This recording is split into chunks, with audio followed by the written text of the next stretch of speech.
La sécurité sociale est un véritable système solidaire au service des Français. Créée en 1945, elle a progressivement pris de l'ampleur et couvre aujourd'hui l'ensemble de la population face à différents risques sociaux. Un risque social est un événement qui occasionne une perte de revenus ou une augmentation des dépenses. 7 risques sociaux sont pris en charge par la sécurité sociale. Les maladies professionnelles, accidents du travail, la maladie, le handicap, la pauvreté, le logement, la famille, maternité, enfance, et enfin la vieillesse, retraite, veuvage, perte d'autonomie. La sécurité sociale est organisée en branches qui sont des unités de gestion d'un ou plusieurs risques. Les branches présentent des masses de dépenses très différentes. La branche retraite est la plus importante, avec 45% des dépenses. La branche maladie constitue le deuxième poste de dépenses de la sécurité sociale, avec près de 40% d'entre elles. Elle recouvre les soins de santé et les indemnisations en cas d'arrêt de travail, mais aussi plus largement les congés de maternité et de paternité, la prise en charge de l'invalidité et l'assurance décès. La branche famille constitue 7% du total des dépenses. La branche autonomie, nouvellement intégrée à la sécurité sociale, représente 5% du total des dépenses.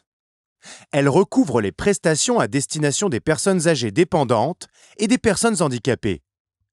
La branche accident du travail et maladie professionnelle équivaut, elle, à 3%. Pour financer ces dépenses et assurer son équilibre, la sécurité sociale bénéficie de différentes ressources. Les cotisations sont historiquement la source de financement la plus importante de la sécurité sociale. Unique ressource à son origine, elle représente environ 60% des recettes de la sécurité sociale aujourd'hui. En lien avec l'universalisation de certains risques, de nouvelles ressources sont apparues, notamment en matière fiscale, venant réduire la prédominance des cotisations. La contribution sociale généralisée, CSG, créée au début des années 1990, est aujourd'hui la deuxième recette de la sécurité sociale et correspond à près de 20% de son financement. D'autres impôts et taxes complètent son financement. Ils représentent aujourd'hui près de 17% des ressources.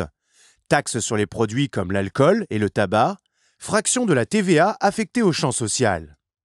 L'équilibre financier de la sécurité sociale est recherché par les pouvoirs publics de façon à ne pas transférer le poids d'une partie des dépenses d'aujourd'hui sur les générations futures. Cet équilibre est fonction de la dynamique d'un côté des recettes, de l'autre côté des dépenses. La croissance des recettes est dépendante de la croissance du produit intérieur brut, PIB, sauf mesures nouvelles décidées par le gouvernement ou le Parlement, augmentant le taux des prélèvements sociaux, cotisations ou CSG.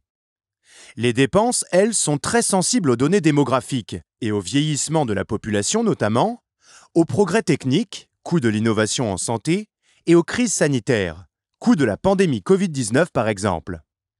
La tendance spontanée des dépenses, dans une période de vieillissement de la population, est celle d'une augmentation plus forte que les recettes, ce qui oblige les pouvoirs publics à prendre des mesures pour maîtriser les coûts de la retraite ou du système de santé.